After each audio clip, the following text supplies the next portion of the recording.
उत्तर प्रदेश उपचुनाव लोकसभा में 2 सीटें पर चुनाव हो रहा है, जिसमें एक आजमगढ़ है और दूसरी है रामपुर।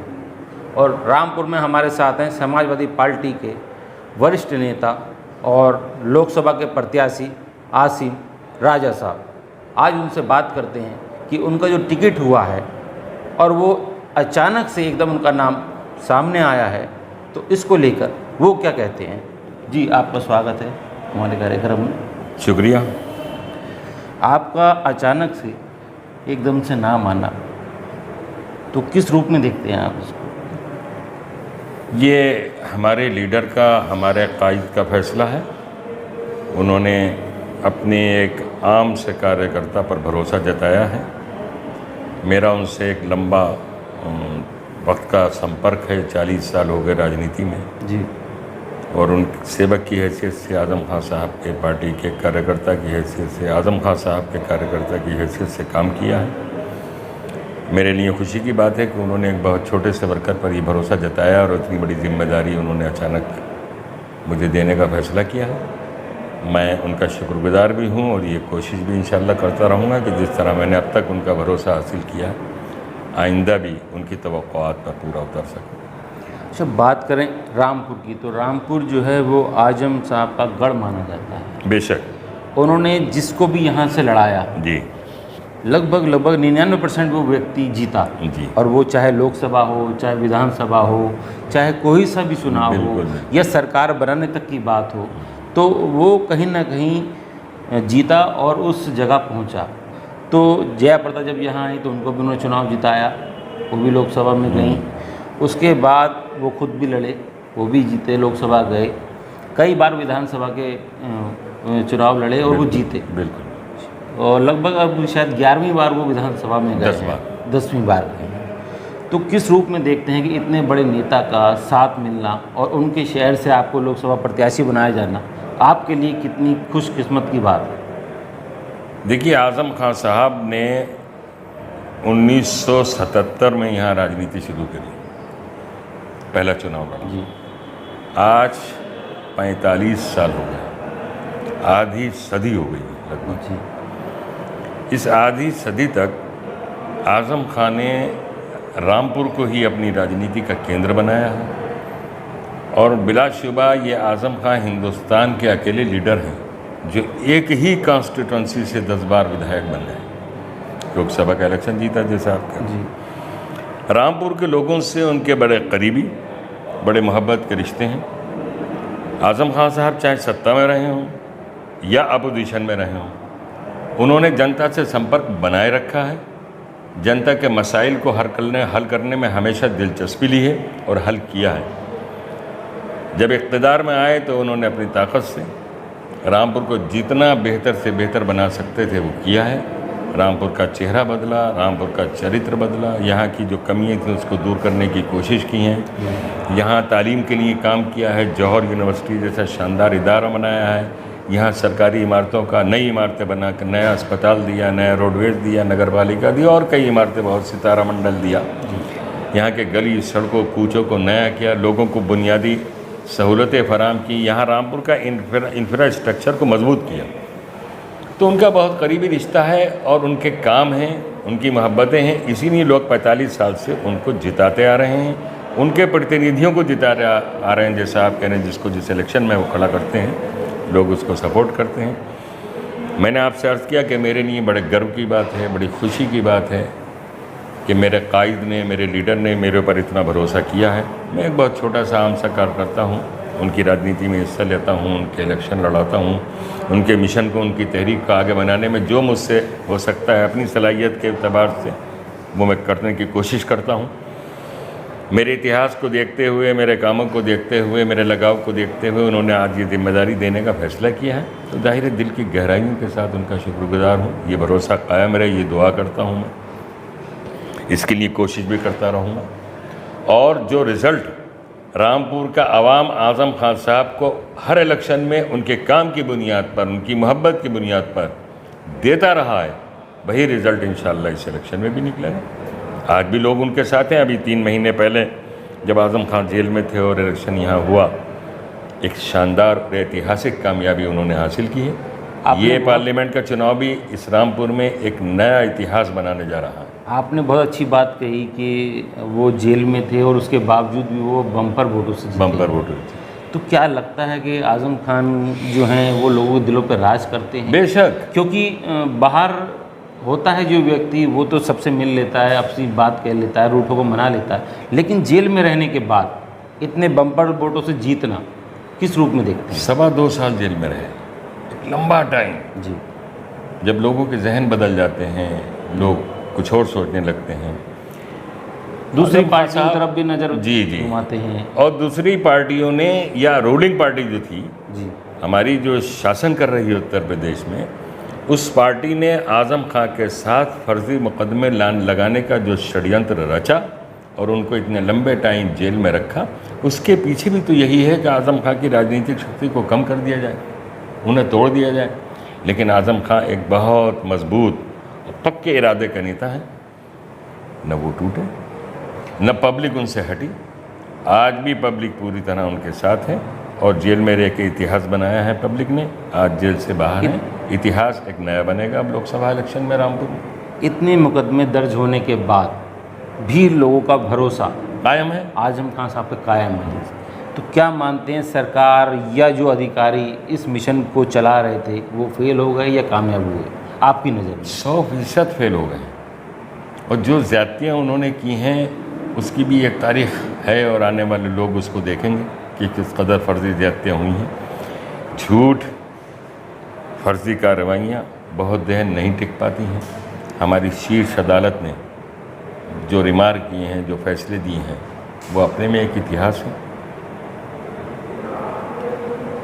अब बात करते हैं जिस तरीके से तंजीम फातिमा जी का नाम चल रहा था टिकट के लिए और सोशल मीडिया पे बहुत सुर्खियों में था कि तंजीम फातिमा जी का टिकट होगा या आज़म खान साहब के घर से किसी और का टिकट होगा। एंड मौके पर आज़म खान साहब ने कार्यकर्ताओं की मीटिंग में आपके नाम का ऐलान किया। नगर अध्यक्ष से लेके लोकसभा के चुनाव तक क्या एकदम से आपको वहाँ सूचना जब मिली तो आपको कितनी खुशी हुई और क्या महसूस किया आपने? ये हमारे लीडर का, हमारे कायद का फैसला है कि जैसा आप कह रहे हैं कि खबर ये थी कि परिवार से पर्चा भी लिया गया था उनका और आप ही शायद लेके आए थे। मैंने लिया था। जी जी। लेकिन उनका जो आखिरी फैसला था वो एक बहुत छोटे से कार्यकर्ता के हक़ में हुआ है। मेरे लिए, मैं बार बार आपसे यही कह रहा हूँ कि मेरे लिए बहुत गर्व की बात है, बहुत खुशी की बात है कि इतना भरोसा किया कि इतनी बड़ी जिम्मेदारी मेरे सुपुर्द करने का फ़ैसला लिया है और मैं इंशाअल्लाह उसको उनकी मर्ज़ी के मुताबिक, अपने नेता की मर्ज़ी के मुताबिक उसको पूरा करने की कोशिश करूँगा। यकीनन मेरे लिए फ़ख्र की बात है, एजाज़ की बात है। आज़मगढ़ लोकसभा चुनाव चल रहा है, वहाँ भी उपचुनाव है, वहाँ धर्मेंद्र यादव चुनाव लड़ रहे हैं और रामपुर का ये कहते हैं कि जिसे आज़म खान साहब कहेंगे वो जीतेगा, वो लड़ेगा। तो क्या मानते हैं कि रामपुर जो है वो भी आज़म का गढ़ है और आज़म खान जिसे चाहेंगे वो जीतेगा? 2 जगह इलेक्शन हो रहे हैं जी। पूरे हिंदुस्तान की नहीं, पूरी दुनिया की निगाहें लगी हुई हैं। एक आज़मगढ़ है और एक आज़म का गढ़ है। जी। दोनों सीटें जीतेंगी, भारी अक्सरियत से जीतेंगी। मैंने आपसे बताया कि रामपुर के लोग आज़म खान से बहुत मोहब्बत करते हैं और ये मोहब्बत उस मोहब्बत का जवाब है जो आज़म खान मोहब्बत देते हैं लोगों को। और आज़म खान ने जिस तरह रामपुर को बदला है, ये इतिहास है। आज़ादी के बाद के 40 साल जी। और जो 35-40 साल आज़ादी के बाद के और लगभग इतना ही टाइम आज़म खान साहब की राजनीति का, दोनों की हिस्ट्री आप देख लीजिए, दोनों वक्त का रामपुर आप देख लिए, ज़मीन आसमान का फर्क है। एक रामपुर वो था, एक रामपुर आज है जो आज़म खान ने बनाया है। जो भारतीय जनता पार्टी के प्रत्याशी हैं वो विधानसभा चुनाव से पहले समाजवादी की में थे। समाजवादी पार्टी से एमएलसी का टिकट मिला था उन्हें और आज़म खान साहब के कहने पर ही मिला था और वो टिकट हेलीकॉप्टर से भी आया था, दूसरे का टिकट काट के आया था। और अब वो इस लोकसभा में, पिछले विधानसभा में वो बीजेपी में चले गए, अब वो आपके सामने हैं।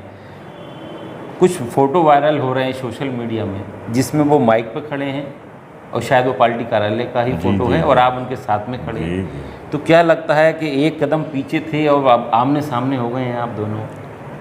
देखिए, वो हर आदमी की एक राजनीतिक विचारधारा होती है, उसकी एक सोच होती है, एक फ़िक्र होती है जिससे वो समाज में काम करता है। जी राजनीति भी समाज का एक काम है, राजनीति में रहता है अपनी विचारधारा के तहत। उन्होंने पहले बीएसपी में रहे, उससे पहले भी उनका ताल्लुक बीजेपी से रहा। उसके बाद उन्होंने अपनी विचारधारा बदली, वो हमारे साथ आ गए। जब हमारे साथ आ गए तो हमारे समाज का, हमारे ख़ानदान का हिस्सा हो गए समाजवादी पार्टी के। जी आज़म खान साहब का ये मिजाज है कि वो अपने हर वर्कर को सीने से लगा के रखते हैं।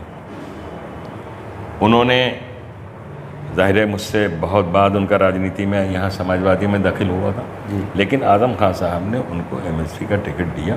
पहले भी वो आज़म खान साहब के समर्थन से जीते थे, पहला वाला इलेक्शन अपना एमएलसी का। दूसरा आज़म खान ने अपना कैंडिडेट उन्हें बनाया, और जैसा आप कह रहे हैं कि हेलीकॉप्टर से टिकट उनको मंगवाया, टाइम कम था, सम्मान के साथ उनका काम किया ताकि कोई गड़बड़ न हो। वो मोहब्बत करने वाले आदमी हैं। अब जो उस वक्त हमारे साथ थे, जो आज दूसरी पार्टी के कैंडिडेट हैं, उन्होंने अपनी विचारधारा बदल ली, अपने कपड़े बदल लिए, अपना रंग बदल लिया। ये उनका मैटर है कि उन्होंने क्यों ऐसा किया। हम जहाँ खड़े थे आज वहीं खड़े हैं। अगर वो फ़ोटो वायरल हो रहा है तो वो उसी जगह का है जिस जगह हम आज खड़े हैं। वो चले गए, वो जगह बदल ली उन्होंने जगह बदल ली। तो क्या लगता है कहीं ना कहीं सत्ता को देख के परिवर्तन हुआ, विचारधारा सत्ता को देख के बदल गई? हाँ, और आप वहीं टिके रहे जहां आप शुरू? टिके नहीं रहे। जिस ज़माने में वो परिवर्तन कर रहे थे अपने विचारों में जी, और समाजवादी पार्टी छोड़ के और दूसरी पार्टी में जिसमें आज वो हैं वहाँ जाना चाह रहे थे और गए, वो दौर था जो समाजवादी पार्टी के लोगों और आज़म खां के साथियों पर बहुत सख्त दौर था, जहाँ जुल्म किए गए लोगों के साथ। आज़म खां को 2.25 साल जेल में रखा, उनके बेशतर साथी जेलों में गए, फर्जी मुकदमे कायम हुए। शायद आप पे भी मेरी भी मुकदमा कायम हुआ, मैंने भी जेल यात्रा की। तो वो दौर हमने बर्दाश्त किया, आज़म खां साहब के चाहने वालों ने बर्दाश्त किया। आज़म खां साहब एक मजबूत चट्टान की तरह अपने मजबूत इरादे के नेता अपनी जगह खड़े रहे, उनका वर्कर खड़ा रहा। जो उसको सहन नहीं कर सका, जिसको सत्ता की चमक दमक नज़र आई, उन्होंने अपनी विचारधारा बदल ली, चोला बदल लिया, दूसरी जगह चले गए। ये उनका मैटर है। अच्छा, जिस तरीके से मुकदमे दर्ज हुए, सरकार दूसरी बनी, भाजपा की सरकार बनी और आप लोगों पे मुकदमे दर्ज हुए, तो बहुत से लोग चले गए, पार्टी को छोड़ के चले गए, कई लोगों पे मुकदमे लगाए गए, लेकिन आप टिके रहे।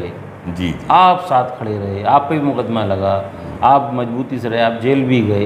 तो आपके मन में विचार नहीं आया कि साहब मैं भी इस समय जो है कहीं परिवर्तन कर लूँ, कोई दूसरी पार्टी में चला जाऊँ? कोई सवाल ही पैदा नहीं होता। हम तो एक शख्स के, एक नेता के मजबूत विचारों के साथ खड़े हुए हैं। उनके साथ भी जुल्म हुआ, वर्करों के साथ भी जुल्म हुआ, लेकिन विचारधारा बदल लेना, रास्ता बदल लेना इतना आसान काम नहीं होता। हम तो ऊपर वाले का शुक्र अदा करते हैं कि उसने हमें और हमारे साथियों को इतनी ताकत दी, इतना हौसला दिया कि अपने नेता के साथ खड़े रहें। आजमाइश के वक्त, परेशानी के वक्त, यही इंसान की ज़िंदगी का सबसे अहम वक्त होता है। जी, सब मजबूती के साथ खड़े रहे। जो कमज़ोर थे, जी, जिनके टारगेट कुछ और थे, जो कुछ और चाहते थे, वो चले गए। अच्छा, इस चुनाव में अखिलेश यादव कहीं नज़र नहीं आ रहे, उनका चर्चा नहीं हो रहा। आपके भी कई इंटरव्यू देखे, आज़म खान साहब ने भी कार्यकर्ताओं को सम्मेलन किया, आपका जिस दिन नाम डिक्लेयर किया, लेकिन अखिलेश यादव लगता है कहीं ना कहीं उनका नाम इस चुनाव से दूर है। नहीं, बिल्कुल दूर नहीं है। वो चुनाव की निगरानी कर रहे हैं, उनकी सरपरस्ती में चुनाव हो रहा है, वो राष्ट्रीय अध्यक्ष हैं, दूर कैसे हो सकते हैं? आप सीटें जिताना उनका मकसद है, उनका टारगेट है। बीच में काफ़ी दूरियां, कई बातें आईं आज़म खान साहब अखिलेश यादव जी को लेकर। वो जेल से आए, वो मिलने नहीं आए, तमाम नेता जेल पहुंचे, हॉस्पिटल पहुंचे। आखिर हॉस्पिटल तब पहुंचे अखिलेश यादव जब आज़म खान साहब हॉस्पिटल में एडमिट हुए, उनका स्वास्थ्य खराब हुआ। क्या मानते हैं कि उनको पहले आना चाहिए था? क्योंकि वो पुराने लीडर हैं आज़म खान साहब, पार्टी उन्होंने खड़ी की थी, उनका संघर्ष था। कहीं ना कहीं आपको भी कुछ पीड़ा हुई होगी कि अखिलेश यादव नहीं पहुँचे, आए नहीं, क्योंकि आप भी आज़म खान से जुड़े हुए हैं। देखिए, जितना जिससे करीबी ताल्लुक़ होता है आदमी उसी हिसाब से सोचता है। जी कौन किस वक्त गया, ये लोगों के अपने मसले हैं, लेकिन नाराज़गी का मैटर कोई नहीं है। नाराज़गी लीडरशिप से, लोगों से जब अच्छे ताल्लुकात हो, नाराज़गी इतना आसान मैटर नहीं होती है। आज़म खान साहब खुद कई बार फरमा चुके हैं कि मेरी कोई नाराज़गी का क्या सवाल है। ये कुछ मीडिया में बात बनी, कुछ हुई, अब किसी वर्कर ने अपने एहसासात का इजहार किया, इतनी तो फ्रीडम होती है ना। मतलब कुछ था जिसकी जो है सुबहाट जो है वो सोशल मीडिया तक पहुंची। देखिए क्या था, कुछ लोगों के दिल में था कि आज़म खान साहब से मिलने नहीं आ रहे, अखिलेश यादव जेल नहीं गए, शिवपाल जी गए, और नेता जा रहे थे, कांग्रेस के लीडर जा रहे थे, लेकिन अखिलेश यादव उस लाइन में, उस रास्ते पर कहीं खड़े नहीं दिख रहे थे। हर आदमी की अपनी मसरूफियात हैं, अपना हिसाब है। अखिलेश यादव भी कहीं ना कहीं, जैसे उन्होंने कहा कि मैं संपर्क में रहता हूँ, देखता रहता हूँ, जब मौका हुआ वो गए, ये कोई इतना बड़ा मैटर नहीं है। अच्छा, तो क्या इस उपचुनाव में अखिलेश यादव रामपुर आएंगे आपका प्रचार करने? संभावना है इस बात की। कार्यक्रम बनाया आपने कोई उनका लगाया? बनाएंगे, अभी तो शुरू हुआ है इलेक्शन, अभी तो आज नॉमिनेशन का प्रोसेस का आखिरी दिन है। सरकार प्रदेश में बीजेपी की है, सेंटर में बीजेपी की है, लगभग 1.5 साल, पौने 2 साल के लिए चुनाव है। किस रूप में देखते हैं कि रामपुर में कितना विकास आप करा पाएंगे इस 1.5 साल में? लोगों का विश्वास अगर जीत के आप जाते हैं लोकसभा में। देखिए, राजनीति का मतलब यह है, और यही आज़म खान साहब का मिशन रहा है, कि जनता की आवाज़ उठाई जाती रहे, जनता के अधिकारों की हिफाजत की जाए, चैन सुकून की फ़ज़ा कायम की जाए, आवाम की जितनी खिदमत की जा सकती हो वो की जाए।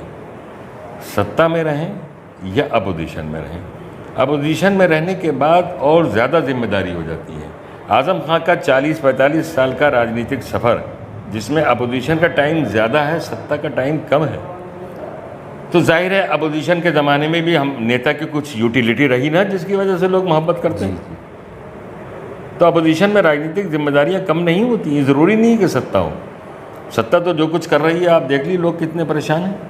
अच्छा, बात करें तो आपके पास, आपने घोषणा पत्र में भरा कि एक स्कूटर है और एक आपके पास छोटा सा मकान है 1800 कुछ स्क्वायर फीट का, तो सबसे कम आपके पास पूंजी है और आपका कोई कार भी नहीं है, और आप एक ज़मीनी कार्यकर्ता हैं समाजवादी के, तो किस रूप में देखते हैं कि पैसे वालों से लड़ाई है, सरकार से लड़ाई है आपकी, चुनाव उनके खिलाफ लड़ रहे हैं, जनता का आपको साथ है, आज़म खान साहब का साथ है, वरिष्ठ नेता हैं, तो किस रूप में देखते हैं आप इसको? देखिए, हमने एक आम से कार्यकर्ता की हैसियत से काम किया है, बहुत साधारण व्यक्ति, जैसा आप कह रहे हैं कि हमारा कुल सरमाया यही है, पूरे दिन शहर में एक स्कूटी में घूमते रहते थे। हमारे नेता ने 40 साल में भी कोई महल नहीं बना लिए, वो भी उसी गली में रहते हैं जिस गली में रहते थे। जी, हम उनके आदर्शों पर चलने वाले लोग हैं। उन्होंने भी कोई अपने लिए जागीरें नहीं बनाई हैं, जायदादें नहीं बनाई हैं। जी, जिस तरह सादा ज़िंदगी आज़म खान की, आज़म खान से हमने यही सीखा है। जी, लड़ाई हमारी पैसे वाले से हो या किसी से हो, हम कम हैसियत के लोग हैं, ज़्यादा हैसियत का हमारा मुखालिफ है, लेकिन हमारी लड़ाई तो विचारधारा की है ना, सोच की है, फिक्र की लड़ाई है, रामपुर को बेहतर बनाने की लड़ाई है।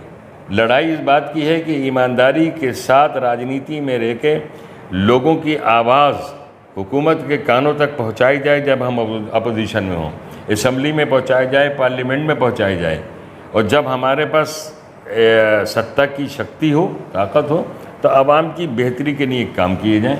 यही काम आज़म खान ने 40-45 साल में किया है।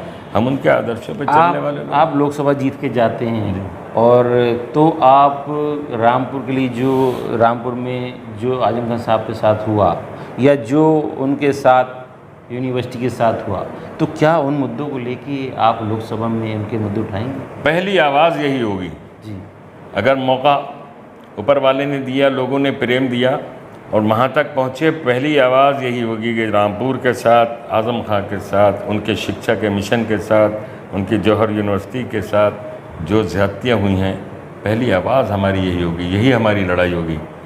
इंसाफ हमारा नारा होगा और आवाम की जो बातें हैं वो भी वहाँ तक पहुँचाई जाएंगी। पहली ये तो बुनियादी चीज़ है। देखिए, आज़म खान के आदर्शों के मुताबिक आज़म खां के मिशन को आगे बढ़ाने के लिए हमने जद्दोजहद की है 40 साल जी। और जिस स्तर पर आज अगर उस स्तर पर मौका मिलेगा तो वही हमारा टारगेट है, सबसे पहली आवाज़ वही होगी। अच्छा, यहाँ जो नूर महल है, उन नूर महल के परिवार से नावद मियाँ आते हैं, जी। वो पहले भी विधानसभा चुनाव लड़े हैं। जी, जी। कांग्रेस पार्टी से अब वो ज्वाइनिंग में है, ताल्लुक़ रखते हैं, तो उन्होंने विधानसभा चुनाव लड़ा। अब जबकि कांग्रेस पार्टी ने यहाँ कोई प्रत्याशी नहीं उतारा है, तो ऐसे में वो अब इस मैदान में कूद रहे हैं कि साहब मुझे आज़म खान साहब के जो कैंडिडेट हैं समाजवादी पार्टी के प्रत्याशी जो हैं उनको मुझे हराना है, मैं बीजेपी को सपोर्ट करता हूँ। देखिए, एक तो ये कि वो उनकी निगेटिविटी की पॉलिटिक्स है जी। ये नकारात्मक सोच है और मुझे आदमी खुद इलेक्शन में है नहीं, ये बिल्कुल नकारात्मक सोच है। अब वो बीजेपी को लड़ा रहे हैं, ये उनका पार्टी का मसला है कि वो एक पार्टी में रहकर दूसरी पार्टी को कैसे लड़ा रहे हैं, ये उनकी पार्टी को देखना चाहिए। उनको जबकि विधानसभा चुनाव में मात्र लगभग 3000 वोट आए थे, जी। तो क्या वो लोकसभा आपको हराने की शख्सियत रखते हैं? आप क्या मानते हैं? ये 3000 वोट आए थे, मैं- जमानत नहीं बचा पाए। जी, ये मैं क्या कह सकता हूँ, जनता सब देख रही है, जनता सब देख रही है। जनता आज़म खान साहब के साथ है, जो खुद विधानसभा के इलेक्शन में जो खुद 3990 वोट ले सकता है, वो लोकसभा के इलेक्शन में क्या किसी को दे सकता है? ये तो जिसको दे रहा है उसको भी सोचना चाहिए। और एक पार्टी में रहकर दूसरी पार्टी की विचारधारा के साथ आदमी जा रहा है जो बज़ाहिर बिल्कुल अपोजिट है, ये उनकी पार्टी को सोचना चाहिए। जिस तरीके से अब चुनाव के दिन बहुत कम रह गए हैं, गर्मी का टाइम है, धूप में भी जाना होता है, सुबह भी जाना होता है, रात में भी जाना, तो क्या लगता है कि लोगों से किस तरीके से आप समय दे पा रहे हैं अपना? क्या दिनचर्या बनाई है आपने? बिल्कुल, देखिए इलेक्शन का अब इतना ही टाइम मिलता है, जितना ज़्यादा से ज़्यादा जनसंपर्क होता है वो किया जाएगा, किया जा रहा है। जो भी इलेक्शन लड़ाने के तरीक़े हैं, लोगों से संपर्क करने के तरीक़े हैं, लोगों के पास जाके मीटिंग करके जलसा करके, वो सब हो रहा है और होगा बाकी दिनों में। अच्छा, अभी हाल ही में अभी रामपुर का एक मामला आया है 2-3 दिन का, जो यहाँ स्टेडियम वहाँ पर एक मुस्लिम महिला बुर्का पहन के चली जाती हैं 3-4 महिलाएं, और उनको वहाँ जो इंचार्ज हैं वहाँ के खेल अधिकारी, वो कहते हैं कि आप बुर्का पहन के यहाँ क्यों आई हैं? तो क्या लगता है कि बुर्के की पाबंदी का जो सरकार या जो नेता विरोध कर रहे हैं वो सही है या इसमें कुछ परिवर्तन होना चाहिए? देखिए, यहाँ पिछले कुछ दिनों से जहाँ जो राजनीति हो रही है हिंदुस्तान में, जो हमारे उत्तर प्रदेश में जिस पार्टी की हुकूमत है और दिल्ली में जिस पार्टी की हुकूमत है, जी। उसने मुल्क का माहौल बहुत ख़राब किया है अपनी नकारात्मक सोच के ज़रिए। बिल्कुल विशेषकर अक़लियतों के सोच के ताल्लुक़ से उनका जो जहन है अक़लियतों के लिए बहुत माहौल ख़राब किया है। वो चाहे बुर्क़े का मसला हो, नक़ाब का हो, या समाज के कमज़ोर तबक़ों के, दलितों के, सिखों के और लोगों के और मसाइल हों, बहुत नकारात्मक सोच हुई है और गलत हो रहा है। हर आदमी इसको यही कहेगा, इसके ख़िलाफ़ ही लड़ना हमारा मकसद है राजनीति का। और जब तक इंसाफ कायम नहीं होगा तो मुल्क में चैन व अमन कायम नहीं होगा। सबको साथ लेके चलने का जो ये नारा देते हैं, इसमें जब तक वास्तविकता नहीं होगी तो ये देश के लिए अच्छा नहीं होगा। हमारे चैनल के माध्यम से जनता को, आप रामपुर की जनता को क्या संदेश देंगे? देश की जनता को क्या अपील करेंगे?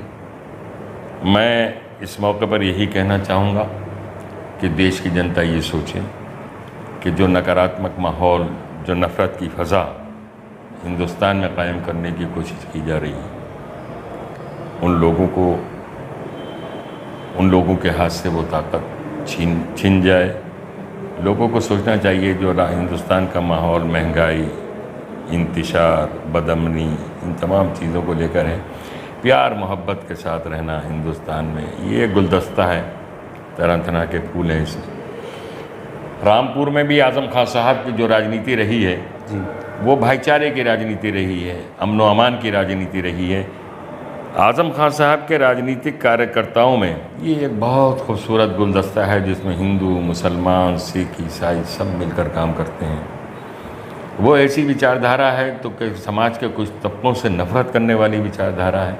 हमारी आज़म खान साहब की सबकी ये कोशिश रही है कि इस शहर में अमन व अमान कायम हो। ये लोकसभा का इलेक्शन है। रामपुर के अवाम जानते हैं कि आज़म खान ने 40-50 साल की राजनीति में इस शहर की, ज़िले की कितनी शानदार खिदमत की है, कितनी मोहब्बतें दी हैं, कितनी तरक्की दी है। रामपुर का चेहरा बदला है, पहचान एक नई कायम की है, जो कंस्ट्रक्टिव पहचान है, जो तामीरी पहचान है, जो पॉजिटिव पहचान है, जो सकारात्मक पहचान है, वो कायम की है। और जैसा उन्होंने कहा था कि मैं जब भी मुझे मौका मिलेगा तो मैं रामपुर के लिए जो यहाँ का इंफ्रास्ट्रक्चर है, जो बुनियादी सहूलतें हैं, उसको देने की कोशिश करूँगा। वो उन्होंने दी। उन्होंने अपनी सियासत के इब्तिदाई दिनों में कहा था कि मैं ये चाहता हूँ यहाँ के हर बच्चे के हाथ में कलम हो, उसके लिए उन्होंने कोशिश की। जो तालीम के साधन यहाँ कम थे उसको बढ़ाने की उन्होंने कोशिश की। जो पुरानी बेकार इमारतें हो गई थी उसको नई शक्ल देने की कोशिश की। इस दौर के एतबार से सड़कों और गलियों की जो तामीर करना चाहिए थी वो उन्होंने करके दिखाई। जो जल व्यवस्था यहाँ की, अगर देखिए पूरी इंफ्रास्ट्रक्चर को यहाँ के मजबूत करने की कोशिश की है, ये रामपुर की जनता जानती है। और रामपुर की जनता ने हर मौके पर इस बात को महसूस करते हुए अपनी जिम्मेदारी अदा की है। हमेशा आज़म खान साहब को बेहिसाब मोहब्बत दी है। और इस इलेक्शन में भी मुझे कहने की ज़रूरत नहीं है, लेकिन रामपुर के अवाम, पूरे ज़िले के अवाम आज़म खान साहब के ऊपर मोहब्बत निछावर करेंगे, जैसे करते रहे हैं। और ये इलेक्शन भी शानदार तरीके से आज़म खान साहब जीतेंगे। आज़म खान का मिशन जीतेगा, आज़म खान साहब की तहरीक जीतेगी, आज़म खान साहब की सोच जीतेगी। और आज़म खान ने जो कुछ अब तक यहाँ किया है उस पर मोहर लगेगी आवाम की कि वो आज़म खान के साथ आज भी। अच्छा, बिजली की बहुत समस्या है इस समय लोगों को, उसके लिए नहीं थी आज़म खान के दौर में जी। उस समय 22 घंटे लोग बताते और बिजली आती थी। आज़म खान के दौर में थी। आज़म खान के दौर में कैसी बिजली आती थी आपको याद है रामपुर? जी, 22 घंटे बिजली आती 22 घंटे बिजली आती थी। चाहे वो अलग बात है कि और प्रदेशों में इससे पहले जब आज़म खान ये बात अलग है कि और प्रदेशों में नहीं आती। नहीं, और वहाँ का निज़ाम ख़राब था ना। आज़म खान ने सिस्टम जिले में नहीं थी। उन ज़िलों का सिस्टम, उनके प्रतिनिधियों की बात है जी। आज़म खान ने यहाँ का प्रतिनिधि होने की हैसियत से हक अदा किया। ऐसा नहीं है कि रामपुर में 22 घंटे आती थी। अगर कुछ ज़िलों में नहीं आती थी तो बहुत से ज़िलों में 22 घंटे और भी आती थी। लेकिन आज जो लाइट है उससे लोग बहुत उससे परेशान है। मैं कहना ही चाहता हूँ कि जब आज़म खान की हुकूमत नहीं होती थी, अपोजिशन पार्टी की हुकूमत होती थी, चाहे बीएसपी की हो या बीजेपी की या किसी की, और लाइट यहाँ नहीं आती थी तो आज़म खान और उनका वर्कर जद्दोजहद करता था, लड़ता था लाइट के लिए। लेकिन अब पिछले 3 साल से आज़म खान साहब के साथ जो ज़्यादती हो रही है और उन्हें पिक्चर से आउट करने की जो कोशिश हो रही थी, इन 3 साल में जिस कदर रामपुर में जुल्म हुआ है बिजली को लेके और तमाम चीज़ों को लेके, यहाँ की शांति व्यवस्था एक तकरीबन भंग सी हो गई है। तो आज इस बात का एहसास हो रहा है कि आज़म खान ने अपोजिशन में रहते हुए भी इन चीज़ों के लिए कितनी लड़ाई लड़ी है। आज़म खान सत्ता में तो आती थी 22 घंटे, बात सही है, लेकिन आज़म खान जब अपोजिशन में होते थे, जब भी आवाम की ताकत से वो एहतजाज करके सड़कों पे निकलते थे और यहाँ का निज़ाम दुरुस्त रखने की कोशिश करते थे, और लाइट इससे ज़्यादा आती थी आज़म खान। लेकिन आज लोगों में तिराही है, बहुत परेशान है। आज़म खान साहब लड़ते रहे हैं, अब हालात बदले हैं और बदल रहे हैं और आइंदा और बदलेंगे। अगर रामपुर के आवाम के साथ हक तलफी होगी तो आज़म खान साहब की क़यादत में जैसे लड़ाई पहले होती रही है, इंशाअल्लाह आइंदा भी होती रहेगी लड़ाई। एक लास्ट में एक सवाल हमारा छोटा सा है कि एक सोशल मीडिया पे अब्दुल्ला आज़म ने एक फ़ोटो ट्वीट किया था आज़म खान साहब का, वो भी थे, उसमें लिखा था मैं अभी ज़िंदा हूँ। जी, तो क्या मकसद था इस फ़ोटो का और इस शब्द का? भाई आज़म खान साहब एक बाहिम्मत और मजबूत इरादे के आदमी हैं। कुछ हुकूमत के मज़ालिम जिसके नतीजे में कुछ बीमारियाँ, हुकूमत ने जो जुल्म किया, 2.25 साल जेल में रखा, इतनी तंगी के साथ रखा, कोई सहूलतें वहाँ नहीं पहुँचाई, उसके नतीजे में उन्हें कुछ बीमारियाँ लगीं, तकलीफ़ें हुई, कमज़ोरी हुई। मतलब यह है कि अगर मैं ज़िंदा हूँ तो ज़िंदा हूँ, यानी जब तक मेरी सांस चल रही है मैं आवाम की खिदमत करता रहूँगा, आवाम के लिए लड़ता रहूँगा, आवाम के लिए जद्दोजहद करता रहूँगा। मैं उन हालात में, अगर सेहत के हालात में हुकूमत से नहीं दबा तो अगर कुछ कमज़ोरी है तो ये नहीं समझना कि मैं कमज़ोर हूँ। मेरे अंदर लड़ने की क्षमता आवाम के लिए उतनी ही है जितनी कल थी। तो ये थे हमारे साथ आसिम राजा साहब, जिन्होंने कहा कि मैं आवाम के लिए लड़ता रहूँगा और आज़म खान साहब के मार्गदर्शन पर चलता रहूँगा। अब देखना होगा कि जनता इनको कितना सपोर्ट और कितना वोट करती है, ताकि ये आजम खान साहब की बात को लोकसभा में उठा सकें। राजीव वर्मा, रामपुर।